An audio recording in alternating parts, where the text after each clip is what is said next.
ప్రభు అయిన యేసుక్రీస్తు నామములో ఈ వీడియో లేక ఈ వర్తమానాన్ని వీక్షిస్తున్న అశేష ప్రేక్షకులందరికీ ప్రభు అయిన యేసుక్రీస్తు నామములో వందనాలు తెలియజేస్తూ ఉన్నాను. ఈ విధంగా మీ అందరినీ కలవడానికి లేక మీ కుటుంబాలను ఈ విధంగా దర్శించడానికి దేవుడు నాకు ఇచ్చిన గొప్ప భాగ్యాన్ని బట్టి ప్రభువుని స్తుతిస్తూ ఈరోజు ముఖ్యంగా అద్భుతమైన విషయాన్ని మనం తెలుసుకోబోతూ ఉన్నాం. నిజంగా దేవుడు ఎంత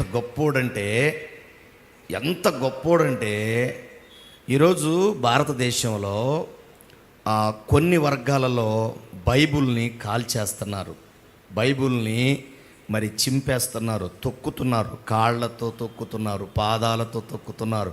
వారు ఇష్టం వచ్చినట్టుగా బైబుల్ని అతి కిరాతకంగా మత పుస్తకం అని పేరు పెట్టి కొంతమంది అనరాని మాటలు బైబిల్ గురించి బుల్బుల్ బుక్ అట, బైబిల్ పేరు బుల్బుల్ బుక్ అని కొంతమంది పిచ్చోళ్ళు, అంటే అసభ్యకరమైన సాంప్రదాయంలో పుట్టిన దౌర్భాగ్యులు కొందరున్నారు. కానీ ఆ భారతదేశం ఒక చిన్న భారతదేశంలోనే మాత్రం అక్కడక్కడ కానీ ఈరోజు ప్రపంచ దేశాలన్నీ కూడా మరి అందరూ చూస్తూ ఉంటుండగా ఏం జరిగిందో తెలుసా?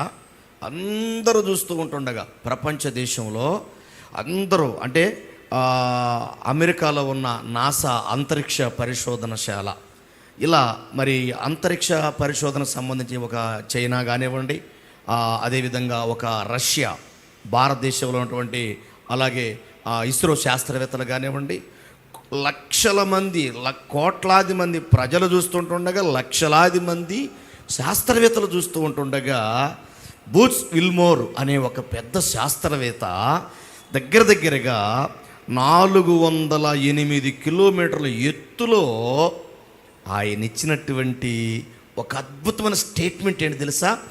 All the product of our life experiences and this extended business trip of yours certainly qualifies. What is your life lesson or takeaway from these 9 months in space? Well, in answer to your question, I can tell you honestly, my feeling on all of this goes back to my faith. It's bound in my Lord and Savior Jesus Christ. He is working out His plan and His purposes for His glory throughout all of humanity, and how that plays into our lives is significant and important. And however that plays out, and I am content because I understand that. I understand that He's at work in all things. Some things are for the good. Go to Hebrews chapter 11. Some things look to us to be not so good, but it's all working out for His good for those that will believe. And that's the answer. So క్రీస్తుని మధ్యాకాశంలో ఆరాధించారు. ఆమెను చప్పట్లు గట్టి కొట్టి దేవుని మహిమపరచారు. మధ్యాకాశంలో దేవుని ఆరాధించాడు. ఎంత గొప్ప సంగతి అది మీ అందరికీ తెలుసు కదా. మీ అందరికీ తెలుసు సునీత విలియమ్స్, అదేవిధంగా నలుగురు వెళ్ళారు, అంటే ఒక అంతరిక్ష నౌకలో. ఆ అంతరిక్ష నౌక పేరు ఏమన్నారంటే క్రూ డ్రాగన్ అన్నారు. అంటే క్రూ డ్రాగన్ అనేది స్పేస్ ఎక్స్ కంపెనీకి సంబంధించినటువంటి ఒక అంతరిక్ష నౌక. ఇది హ్యోమగాములను మరి తీసుకొని వెళుతుంది అంతరిక్షానికి, మళ్ళీ అక్కడి నుండి కూడా భూమి మీదకి తీసుకొని వస్తూ ఉంది ఈ యొక్క మిషన్ లేక ఈ క్రూ డ్రాగన్ అనే ఈ యొక్క అంతరిక్ష నౌక. అందులో నలుగురు వెళ్ళారు. ఆ నలుగురు పేరు ఏందంటే, ఒకటి సునీత విలియమ్స్, 2 బూట్స్ విల్మోర్, అలాగే మూడవది నాసాకు చెందినటువంటి నిక్ హెగ్ అనే ఒక శాస్త్రవేత్త, రష్యా దేశానికి సంబంధించినటువంటి అలెగ్జాండర్ గోర్బోనోవ్ అనే నలుగురు శాస్త్రవేత్తలు ఈ యొక్క అంతరిక్ష నౌకలు వెళ్ళటం జరిగింది. అది ఏం జరిగిందో తెలుసా? అద్భుతం. చాలామంది సునీత విలియమ్స్ మన భారతదేశానికి సంబంధించింది కాబట్టి ఎక్కువగా టీవీ ఛానల్లో ఎక్కువగా వారి గురించి ఎక్కువ మాట్లాడారు. కానీ కొన్ని ఛానల్లో అతి ప్రాముఖ్యమైనటువంటి విషయాలను, ప్రజలకు అవసరమైన విషయాలని దాచిపెట్టారు. అదేంటంటే ఆ క్రూ డ్రాగన్ అనే అంతరిక్ష నౌకలో బూట్స్ ఎల్మోర్ అనే ఆయన, వీల్మోర్ అనే ఆయన యేసు ప్రభు గురించి ఎంతగా సాక్ష్యం ఇచ్చాడంటే, హెబ్రీ పత్రిక గురించి మాట్లాడుతూ బైబిల్ యొక్క గొప్పతనాన్ని ప్రకటించినట్టుగా మనం చూస్తున్నాం. విచిత్రం చెప్పమంటారు మీకు, 287 రోజులు 287 రోజులు స్పేస్లో అంటే మధ్యాకాశంలో ఉండి వారు దేవుణ్ణి ఆరాధిస్తున్నట్లుగా మనం గమనిస్తూ ఉన్నాం. ఆలోచించండి. అంటే నిజంగా చెప్పాలంటే బైబిల్ విషయంలోకి వచ్చేటప్పటికే చాలా భారతదేశంలో ఇదొక మత పుస్తకం, లేకపోతే ఇదొక విదేశీ సంబంధించిందనో, లేకపోతే ఇదొక నల్ల పుస్తకం అని, లేకపోతే భూత పుస్తకం అని తొక్కుతున్నారు, చింపుతున్నారు, కాల్స్తున్నారు. కానీ ఒక మాట చెప్పనా, ఈ యొక్క బూత్స్ విల్ మోర్ అనే శాస్త్రవేత్త అసలు కోట్ల మంది ప్రజలు చూస్తూ ఉంటుండగా అనేకమైన అంతరిక్ష పరిశోధనశాల, ఒక నాసా అంతరిక్ష పరిశోధనశాల కానివ్వండి, ఒక రష్యా దేశానికి సంబంధించి, చైనా దేశానికి సంబంధించి, భారతదేశంలో ఇస్రో శాస్త్రవేత్తలు కానివ్వండి, ఇంతమంది చూస్తూ ఉంటుండగా ఆయన బైబిల్ గురించి మాట్లాడుతూ ఎంతగా దేవుణ్ణి గణపరిచాడో తెలుసా? ఆరాధించి. విచిత్రం చెప్పనా మీకు, ఈ బూస్ విల్మోర్ అనే ఈ శాస్త్రవేత్త ఏం చేశాడంటే, ఆ స్పేస్లో నుండి మధ్యాకాశంలోనే ఆ క్రూ డ్రాగన్ అనే అంతరిక్ష నౌకలో ఉండి ఆయన ప్రతి ఆదివారం అంటే దగ్గర 9 నెలలు, ప్రతి ఆదివారం 287 రోజులు ప్రతి ఆదివారం కూడా సండే సర్వీస్కి అటెండ్ అయ్యాడంట. ఆమెన్, చెప్పండి కొట్టండి, ఎంత గొప్ప భాగ్యం ఇది. ఏమండి, బైబిల్ గురించి నిజంగా గొప్ప వాళ్ళ గురించి చెబుతుంటే దేవుడు ఎంత గొప్పవాడండి. నాకు ఒక మాట గుర్తొస్తుందండి బైబిల్లో. ఆ మాట మీకు చూపిస్తా. ఒక మాట పిలిపిలి రాసిన పత్రికలో ఒక మాట ఉంది చూడండి, ఆశ్చర్యపోతారండి మీరంతా. అసలు నాకు ఈరోజు చాలా ఆనందంగా ఉంది తెలుసా, నాకు చాలా ఆనందంగా ఉంది. నాకు ఎంత ఆనందంగా అంటే, ఈరోజు ఈ బైబిల్ ఒక పిచ్చి పుస్తకం తొక్కేస్తున్నాడు, కానీ ప్రపంచ శాస్త్రం అంతా కూడా బైబిల్ పాదాల దగ్గరికి వస్తుందంటే అతిశయోక్తి కాదు. ఆమె చెప్పండి కూడా దేవుడి గారు మాయపడతాం. ఈ ఫిలిప్పీ పత్రిక 2వ అధ్యాయములో ఒకసారి 9వ వచనంలో ఒక మాట రాశాడు దేవుడు ముందుగానే, అందుచేతను పరలోకమందు ఉన్న వారిలో గాని, భూమి మీద ఉన్న వారిలో గాని, భూమి క్రింద ఉన్న వారిలో గాని ప్రతివాని మోకాలు యేసు నామమున వంగునట్లు, ప్రతివాని నాలుకయు తండ్రి అయిన దేవుని మహిమార్థమై యేసుక్రీస్తు ప్రభువని ఒప్పుకున్నట్లు యేసు ప్రభు ఉన్నతంగా హెచ్చించబడ్డాడు. ఆమేన్. అది ప్రతివాని మోకాలు అంటే మీరు గమనించాల్సిన విషయం ఏంటంటే, ఎప్పటికైనా సరే అదొక భారతదేశం కాదండి బాబు, భారతదేశం ఒకటేనండి భారతదేశం. ప్రపంచం 284 దేశాల్లో ఇప్పుడు దగ్గరగా 195 దేశాల్లో యేసు ప్రభుని ఉన్నతంగా ఆరాధిస్తారు తెలుసా మీకు. అటువంటి గొప్ప బైబిల్ యేసు ప్రభు చిన్నోడు కాదు, ముందే రాస్తున్నాడు అపోస్తలుడైన పౌలు గారితో ఇది క్రైస్తవులు ఎంత ఈ మాటలు వింటే క్రైస్తవులు ఎంత ఆనందపడతారో తెలుసా. అసలు చాలా ఎగిరి గంతులు వేయాలి. ఎందుకంటే పౌలు ముందే చెప్పాడు, ఏమని, ఈ శాస్త్రాల పుట్టక ముందు 1000 సంవత్సరాల ముందే చెప్పాడు, ఇదిగో ప్రతి వాని మోకాలు, పరలోకమందున్నవారు కానీ, భూమి మీద ఉన్నవారు కానీ, భూమి క్రింద ఉన్నవారు కానీ, ప్రతి వాని మోకాళ్ళు యేసు నామంలో వంగుతుందని రాశాడు. అంటే మీరు ఆలోచించండి, మీకు ఒక మాట చెప్పనా, మొట్టమొదటిగా చంద్రునిపై అడుగు పెట్టినటువంటి వ్యక్తి నీల్ ఆర్మ్స్ట్రాంగ్ అనే ఆయన. ఈ నీల్ ఆర్మ్స్ట్రాంగ్ అని ఆయన 1969వ సంవత్సరం జూలై నెల 20వ తారీఖున ఆయన అడుగు పెట్టాడు. అది ఏం జరిగింది తెలుసా, ఆశ్చర్యపోతారు మీరంతా. మొట్టమొదటిగా 1969వ సంవత్సరం జూలై 20వ తారీఖున ఆయన అడుగు పెట్టిన వెంటనే ఈ నీల్ ఆర్మ్స్ట్రాంగ్ అనే ఆయన వెంటనే మోకరించి ప్రార్థన చేశాడు. హల్లెలూయా, ఆమేన్. చప్పట గట్టి కొడదాం. ఏమండి, ఏం చేశాడు? ప్రార్థన చేశాడు. ఎంత గొప్పది బైబిల్. ఒక శాస్త్రవేత్త మొట్టమొదటి చంద్రుడి మీద అడుగుపెట్టిన ఆయన ప్రార్థన చేశాడు. అంతేకాదు, యేసు ప్రభువుకు సంబంధించిన రొట్టె ద్రాక్ష రసం కూడా తీసుకుని వెళ్ళి అక్కడ పెట్టాడట. ఆఖరికి తిరిగి వచ్చేటప్పుడు ఆ పరిశుద్ధ గ్రంథమైనటువంటి బైబిల్ కూడా ఆ చంద్రుడి పైన పెట్టాడు. ఇంకో మాట చెప్పనా, మీరందరూ ఆశ్చర్యపోయే విషయం, ఇంకొక ఆయన చంద్రుడి పైన కారు నడిపించాడు. ఆ వ్యక్తి పేరే డేవిడ్ స్కాట్ జేమ్స్ విరియన్ అనే ఆయన.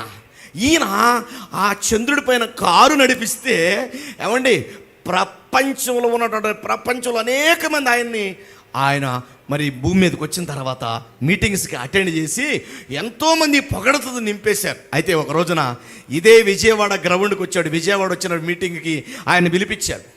ఆయన పిలిపించిన తర్వాత ఆయన మాట్లాడిన మాట ఏంటంటే ఆ జేమ్స్ అంటే డేవిడ్ స్కాట్ జేమ్స్ ఇర్విన్ అని ఆయన చెప్పిన మాట ఏంటంటే, అందరూ పొగుడుతారు, అబ్బా చంద్రుడి పైన కారు నడిపించారు మీరు అని చెప్పి. అనేక మంది ఆశ్చర్యపోతూ ఆయన పొగడతలతో ఎత్తుతుంటే ఆయన మాట్లాడిన మాట ఏం తెలుసా? జేమ్స్ అని ఆ డేవిడ్ జేమ్స్ అని ఆయన మాట్లాడిన మాట ఏందయ్యానంటే, ఆయన ఒకటే అన్నాడు, చంద్రుని పైన కారు నడిపినందుకు నాకు మీరు ఇంత బిరుదులు ఇచ్చారు, ఇంతగా పొగుడుతున్నారు, అన్ని దేశాల వారు నన్ను ఆహ్వానిస్తున్నారు, అటెండ్ ఆ మీటింగ్కి నన్ను ఆహ్వానిస్తూ ఉన్నారు. కానీ చంద్రుడి కంటే పైన ఉన్నది సూర్యుడు, సూర్యుడి కంటే పైన ఉన్నది పాలపొంత నక్షత్రం, దానికంటే పైన ఉన్నది గెలాక్సీ నక్షత్రం, దానికంటే పైన ఉన్నది ఆండ్రోమేడా, దానికంటే పైన ఉన్నది హైడ్రోసెంటర్స్ నక్షత్ర మండలం, దానికంటే పైన ఉన్నది కోటాను కోట్ల నక్షత్ర మండలాలు, వాటి పై భాగంలో ఉన్నది నీలి ఆకాశం, దాని ఆవలి భాగములో పరలోకము నుండి యేసుక్రీస్తు భూమి మీదకి అడుగీడాడంటే ఇది ఇంకెంత గొప్పదని చెప్పాడు ఆయన. ఆమేన్. అంటే చంద్రుని మీద కారు నడిపితే ఇంత గొప్ప అనుకుంటే, మరి భూమి మీదకి పరలోక ఔన్నత్యాన్ని విడిచి భూలోకానికి వచ్చి అడుగు పెట్టాడంటే ఆయన ఎంత గొప్పోడండి. ఆమేన్.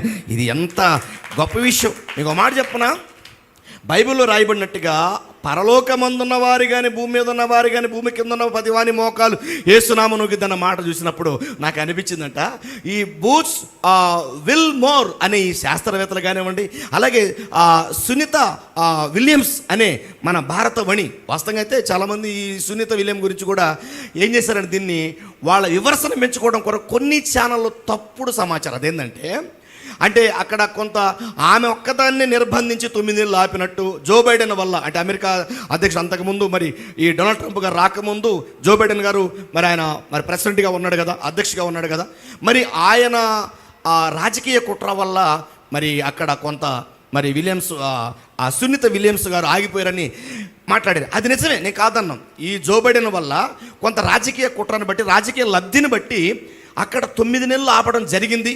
దేవుని కృప వల్ల మరి మొత్తానికైతే ఇప్పుడు మరి భూమి మీదకి రావడం జరిగింది, వచ్చేసారు, బాగుంది.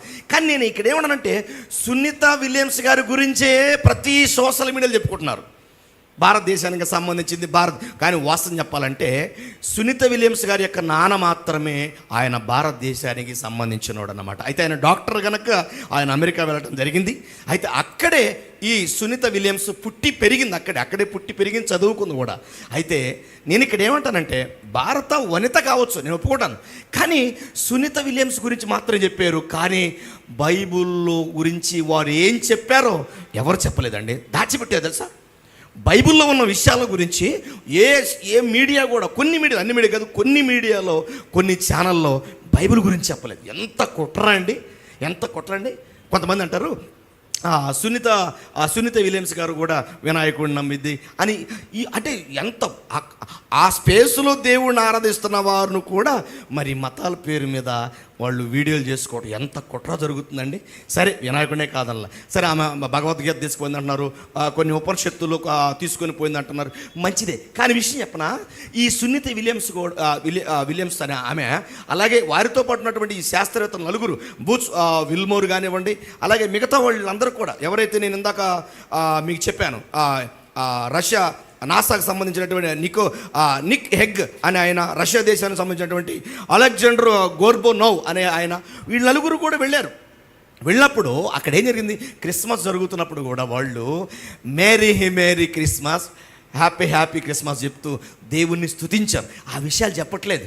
వాళ్ళు 287 రోజులు దేవుణ్ణి ఆరాధిస్తే ఎవరో చెప్పలేదు. ప్రపంచం చూస్తుందంటే, ఏమంటే దేవుడు నిజమైన దేవుడు, మాట్లాడే దేవుడు, చనిపోయి తిరిగి లేచినోడు ఎప్పటికైనా గొప్పవాడని నిరూపించుకుంటాడు. ఎంతమంది దాచిపెడితే ఏంటండి, ఏమండి చంద్రుడి మీద అడుగు పెడితేనో కాలు పెడితేనో గొప్ప అయితే, మరి చంద్రుడి మీద కారు నడిపితే గొప్ప అయితే, అవతల పరలోకా నుండి భూమి మీదకి అడుగు పెట్టడం ఇంకెంత గొప్ప. ఆమె యేసు ప్రభు గొప్ప కదా.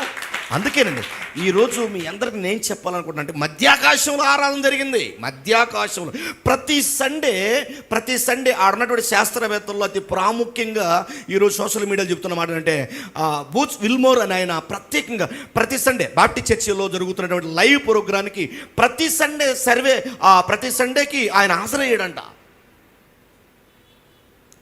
ప్రతి సండే కూడా. అంటే ఎంత ఆశ్చర్యం. ఈరోజు కొంతమంది అండి కనీసం ఆదివారం రాగానే పని ఉందండి, డ్యూటీ ఉందండి అని చెప్పుకుంటారు.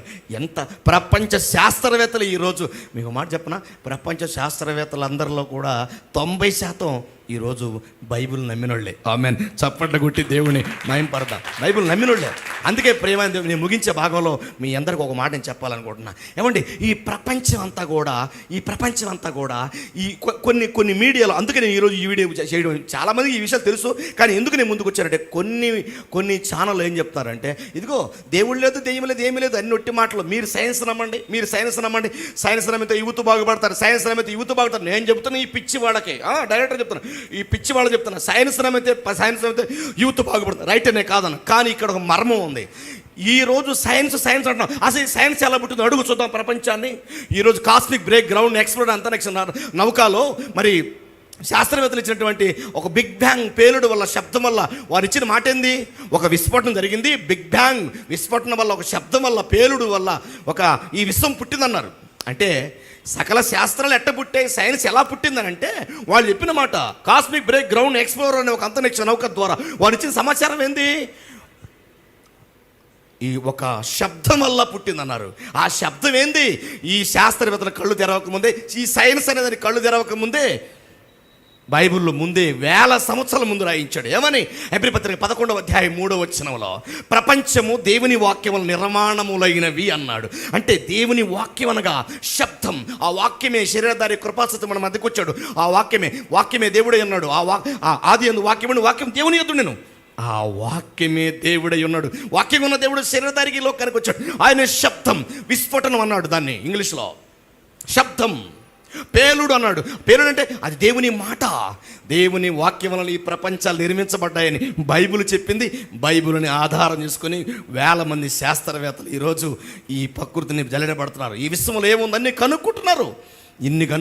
నేను అడుగుతున్నా, సైన్స్నే నమ్మండి, దేవుడిని నమ్మక. నేను చెబుతున్నా సైన్స్నే నమ్ముదాం, రైటే. మరి ఈ సకల శాస్త్రాలు, ఈ సైన్స్ ఎక్కడ పుట్టిందంటే ప్రకృతి నుండే పుట్టింది. ప్రకృతి ఎలా పుట్టిందంటే బైబిల్ దగ్గరికి రావాల్సిందే ఎవడైనా. ఆమెన్.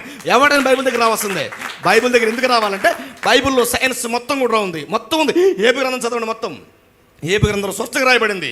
మొత్తం ఏబి గ్రంథం ఎక్కడెక్కడ ఉందో మొత్తం భూమి గురించి, చంద్రుడి గురించి, ప్రతి ఒక్క నక్షత్రం గురించి, పాలపొంద నక్షత్రం, గేలాక్ష నక్షత్రం, ఆండ్రోమేడా, హైడ్రోశాంత నక్షత్ర మండలం, కోటాను కోట్ల నక్షత్ర మండలాల గురించి బైబిల్లో రాయబడింది. బైబిల్ గొప్పది. అందుకే బైబిల్ని ఎవడ కాల్చినా వాడెవడో సవట దద్దమ్మ కాల్చాల్సింది. మూర్ఖుడు, చదువులేని వాడు, చదువున్నా కానీ వాడొక సుంట, వాడు కాలవలసింది బైబిల్. ప్రపంచ శాస్త్రవేత్తలే, బూస్ విల్మోర్ అనే ఈ శాస్త్రవేత్తలు ఎంతోమంది మధ్యాకాశములో దేవుణ్ణి స్తుతిస్తూ దేవుని ఆరాధిస్తున్నారంటే 408 కిలోమీటర్లు. అబ్బా, అంత హైట్లో దేవుణ్ణి ఎన్ని రోజులు? 287 రోజులు వారు దేవుణ్ణి ఆరాధించారంటే ఇది ఎంత ఆశ్చర్యం. అందుకే ఎప్పటికైనా సైన్స్ నమ్మండి కాదంటే, కానీ సైన్స్ను కలిగించిన శాస్త్రాలు పుట్టిన, ఇవన్నీ పుట్టి సైన్స్ వల్ల అయితే ఈ సైన్స్ ఎలా పుట్టింది? ఈ శాస్త్రాలని, ఈ సకల శాస్త్రాలని, అది భూగాశాస్త్ర శాస్త్రం కానీ, ఖగోళ శాస్త్రం కానీ, అంతరిక్ష పరిశోధనశాల కానివ్వండి, ఇవన్నీ కూడా బైబిల్ నుండే పుట్టాయి. ఆమేన్. అది అందుకే ఎప్పటికైనా బైబిల్ గొప్పది. బైబిల్లో సైన్స్ ఉంది. సకల శాస్త్రాలు అధిగమించిన బైబిల్లో ఉంది మహాజ్ఞానం. ఎవడో కాదంట. అందుకే మాట చెప్పను మీకు ముందే నేను చెప్పాను. ఏమని? మొట్టమొదటిగా చంద్రుడిపై అడుగుపెట్టిన నీల్ ఆర్మ్స్ట్రాంగ్ అని ఆయన మొట్టమొదటిగా ప్రార్థన చేశాడంట. అంతేకాదు, బైబిల్ అక్కడ పెట్టొచ్చాడట. ప్రభు యొక్క ద్రాక్షరసం, ఆ రొట్టె కూడా అక్కడ పెట్టొచ్చాడట. కారణం ఏం తెలుసా? ఆడ ప్రార్థన చేశాడు, అయ్యా ఇదిగో ఈ యొక్క చంద్రుడిపైన అడుగుపెట్టడానికి నాకు కృప చూపించు. అంతేకాదు, ఇది మానవులకు నివాసయోగ్యంగా ఇస్తావా అని అడిగారు. కానీ బైబిల్లో ఏముంది? ఏ చంద్రమండలంలో కానీ, సూర్యగ్రహంలో కానీ, ఎక్కడ ఏ అంతరిక్షంలో ఎక్కడ కూడా మానవుడికి నివాసయోగ్యమైంది లేదు. మానవులకి నివాసయోగ్యం భూమే. ఎందుకంటే శాస్త్రవేత్తలు రాకముందే, ప్రపంచానికి కళ్ళు తెరవకముందే బైబిల్ ఏమి రాశాడు? యావత్ భూమి మీద కాపురముడు మనందరూ దేవుడు నిర్మించడం రాస్తూ ఆడేమి రాశాడంటే మనుషులకు నివాసయోగ్యమైన భూగోళం అన్నాడు. ఆమెన్. మనుషులకు నివాసయోగ్యమైన భూగోళం అంటే మనిషి నివసించాలంటే భూగోళమే సాధ్యం. ఇంకెక్కడ? ఇప్పుడు చంద్రమని అడుగు పెట్టారు, ఆడ గాలి లేదు, నెంబర్ 1. నీరు లేదు, నెంబర్ 2. వృక్షాలు లేవు, అక్కడ వర్షాలు రావు, పంటలు పండవు. పండిద్దామనుకున్నాడు. ఇప్పుడు ఆల్రెడీ ఎలాన్ మస్క్ గారు మరి నిజంగా ఆయన ఎన్నో ప్రయత్నం చేస్తున్నాడు. కోట్ల రూపాయలు ఖర్చు పెట్టి కొత్త వాళ్ళు ఆ యంత్రాలు కనుక్కొని పరిశోధన చేస్తూ వారు కనుగొంటున్నారు. వాళ్ళు ఈ క్రూ డ్రాగన్ వల్ల అనేక విషయాలు తెలుసుకుంటూ వాళ్ళు ఏం చెప్తారంటే రోబోలు తయారు చేసుకుని అక్కడ కూడా 2026 కల్లా కొంతమంది మనుషులు పంపించాలి, 2050 నాటికి దగ్గరగా కనీసం ఒక 20 లక్షల మంది అక్కడికి వెళ్ళిపోవాలని ఆలోచన చేస్తూ ఉన్నారు. ఇవన్నీ అసాధ్యం. బైబిల్ ప్రకారం చెప్తున్నా, ఎప్పటికీ ఎన్ని పరిశోధనలు చేసినా మానవునికి నివాస యోగ్యం బైబిల్ మాత్రమే. భూమి మీదే ఉండాలి, ఎందుకంటే భూమి మీద మాత్రమే అన్ని వర్షాలు, అన్ని ప్రతి ఆహార పదార్థాలు అన్నీ కూడా దేవుడు కలిగించాడు. చంద్రుడి మీద మనుషుడు నివాసం చేయలేడు. కాబట్టి బైబిల్ గొప్పది. బైబిల్ నమ్మండి, దేవుడిని నమ్మండి అని చెప్పాలి ఈ ఛానల్. బైబిల్ నమ్మండి, దేవుడిని నమ్మండి అని చెప్పాలా. అలా కాకుండా దేవుడు నమ్మకండి, దేవుడు లేడు, ఏది నమ్మకండి అని ఒట్టి మాటలు అని చెప్పి అబద్ధాలు చెప్తున్నారు. సైన్స్ నమ్మండి మంచిదే, కానీ సైన్స్ని కలిగించినటువంటి దేవుడిని నమ్మండి. ఆమేన్. అది కాబట్టి బైబిల్ గొప్పది అంతే. కాబట్టి మీకు మాట చెప్పనా, ఈరోజు సునీత విలియమ్స్ గారు వారితో మన శాస్త్రవేత్తలు నలుగురు కూడా భూమి మీదకి రాగలిగారంటే దానికి ప్రధానమైన కారణం ఈరోజు ఎలన్ మాస్క్. నిజంగా ఆయన చాలామంది యూట్యూబ్లో ఏకి పడేశారు, రకరకాల మాట్లాడారు ఆయన గురించి బ్యాడ్గా. కానీ ఆ మాట చెప్పనా, వాడు ఒక దేవుడు నమ్మనోడు, దేవుడు అంటే వాడికి తెలియదు అన్నారు. నేను చెప్తున్నా మీడియా పరంగా, ఈ లైవ్ ప్రకారంగా, యేసుక్రీస్తు ప్రభుల వారంటే ఎలన్ మాస్క్ గారికి చాలా ఇష్టం.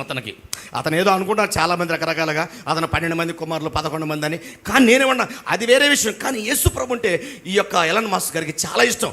ఆయన వచ్చిన తర్వాత, డొనాల్డ్ ట్రంప్ గారు వచ్చిన తర్వాత వెంటనే క్రూ డ్రాగన్ వారు తయారు చేసి కోట్ల రూపాయలు విలువైనటువంటి ఆ యొక్క అంతరిక్ష నౌకాన్ని తయారు చేసి పంపించి మరి సునీత విలియమ్స్ గారిని అదేవిధంగా మరి బుచ్ విల్మోర్ గారిని మిగతా శాస్త్రవేత్తలను కూడా భూమి మీద తీసుకొని రావటం జరిగింది. కాబట్టి ఎప్పటికైనా గుర్తుపెట్టుకోండి, క్రైస్తవుడే కనిపెట్టాలి, క్రైస్తవుడు ద్వారే అన్నీ కూడా అనుభవిస్తున్నాం. ఒక టీవీ కానివ్వండి, కూలర్ కానివ్వండి, ఫ్రిడ్జ్ కానివ్వండి, బండి కానివ్వండి, వాహనం కానివ్వండి, ఫ్లైట్ కానివ్వండి, ట్రైన్ కానివ్వండి, మరి మీరు ఏదైనా సరే, ఈ కంప్యూటర్ సంబంధించిన సిస్టాలు ఏదైనా, నేను మాట్లాడే మైక్ అయినా సరే, ప్రతిదీ కూడా క్రైస్తవుడే కనిపెడుతున్నాడంటే ఎంత గొప్ప. మరి దీన్ని ఎందుకు మతం అని పులుముకుంటున్నారు? మతం కాదు, ఇది మార్గం, సత్యం.